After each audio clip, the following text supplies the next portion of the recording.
Alright, so I've had this topic in my head for quite a while now, and yeah, basically let me get to it. I can't help but feel good. I can't help but feel fine. So hi, my name's Matt, and I do videography, and I've had this problem with cinematic videos for quite a while now, so I'm pretty experienced when it comes to failing at it and improving at it.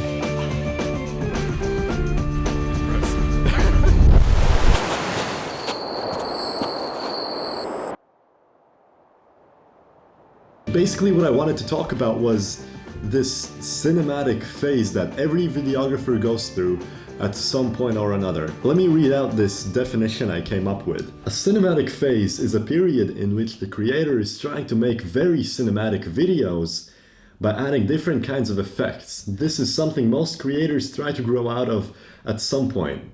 I will explain what I mean by the cinematic phase, how it is changing right now, and what you can do to actually make your videos cinematic and not copycat every other creator from 2016 making cinematic travel videos. Let's get to it. I want to switch out locations. The reason why many video creators are starting to go away from cinematic travel video styles is because they all start to look the same, and also some elements might actually throw you back when it comes to creating videos. By cinematic travel video style, I mean, I've got this written down and I'm gonna read it out to you. Widescreen video, everything is in slow motion, saturated colors, cinematic LUTs, cinematic transitions, lens flares, hand filming, looking into the distance. That is what most people associated cinematic travel videos with for a long time. But nowadays, what I and many other creators might associate cinematic with would be a well-composed video, good dynamic range, color correction, storytelling, and sound design. I'm gonna give myself a little bit of time to create 2 videos as an example to show you what I mean by old cinematic videos and new cinematic videos. Since it's very late, I'm gonna create these exemplatory videos. Let's just pretend that word exists if it doesn't. At my house right now, and let's see what I can come up with. Roll it up.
Okay, let's just pretend that my hair does not look weird right now.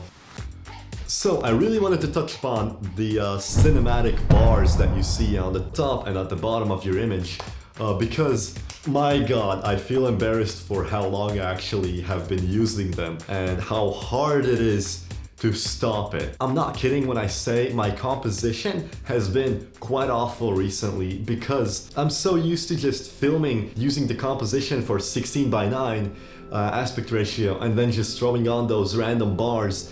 You will get lazy with your compositions that way, so I really recommend you switching it out, trying different kinds of resolutions, vertical, widescreen, regular, 16:9, even, I don't know, some weird ones. Just experiment a little bit. Don't be like me, who used cinematic bars for 2 years straight and then had problems making ads and commercials for other people because I just couldn't compose a shot.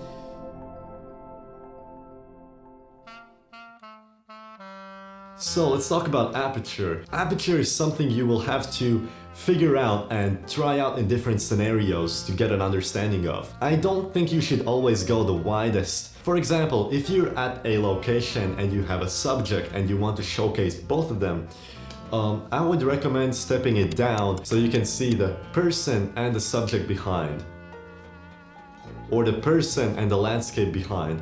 You get the point. I don't think the widest aperture always helps. It can even ruin your image. I don't think you should associate widest aperture with the most cinematic videos.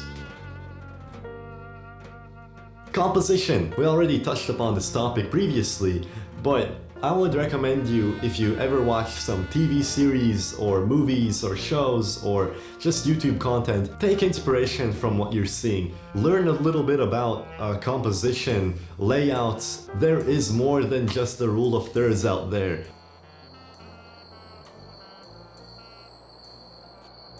Sound design. It is a hard skill to master, hard skill to learn, but it gives you so much immersion in the video. As video people, we don't know much about sound. I still have problems editing my own audio. So I would recommend you adding, even if it's just a few sound effects to your videos when something pops up or when someone's doing something, when someone's walking or there's a specific atmosphere, if there's suspense or anything like that. I used to use free libraries before, now I use stuff from Audio or Epidemic Sounds or the free sound effects DaVinci Resolve offers you.